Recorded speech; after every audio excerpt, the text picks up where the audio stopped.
Good afternoon, beautiful people. It is Tuesday, June 9th, and it is the end of week 11. That means it's day 77 of thinking about thinking, radical understanding, finding joy out of suffering. And the week 11 was understanding time. 77 days. I've taken, I think, 4 days off from that. So that means we've been on this journey for quite a while.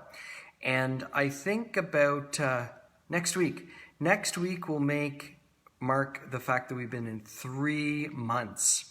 And on March 15th, I posted, it was a Sunday night, I posted my thoughts. And my exact words in that post were something along the effect of, hang on, shit's gonna get real. Because I knew in that moment that our world was so gripped in negativity that fear was going to overrule. The voices that have really stood the test of time in the last almost 3 months have been those voices that are kind, calm, and collected. And what's even more interesting is as we get deeper into this and the science is starting to catch up, because that's what happens all the time, is it takes science time to catch up, the messages are starting to change.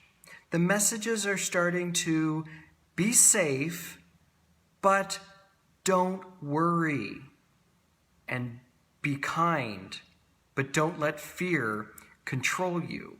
And so it's very interesting that every day 7 of this online journey, when I created it over 5 years ago now, every day 7, there was a video that I selected to include, which summed up the week's lessons. And today's video was a TEDx talk given by Sean Anker, the author of The Happiness Advantage. And it's so very interesting. If you've ever read his book, or I'll include the link of the video in the comments. And as Abraham Lincoln once said, people are about as happy as they make their minds up to be. Now, I don't put a lot of stock in happiness because happiness is dependent on something happening. I'm much more of the school of believing in joy, finding even those beautiful moments when things don't happen or don't happen the way you want them to. But we've been taught all the way from the time we were probably 2 or 3 years old that if we work hard, we'll be successful, and then we'll be happy. If we can just find that great job or get a raise, lose those 5 pounds, happiness will follow. Or in COVID, we'll be happy once things start to open. But you know, the reality is if you weren't happy before, you're not going to be happy now. Because it's always this chasing the rainbow, chasing the horizon.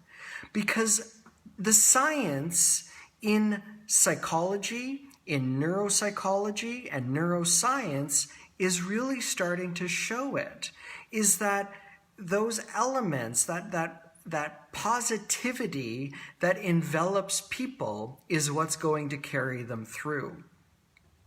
And it's sad that we are living in this world right now where shame and fear really have been birthed out of grief and the unknown and change.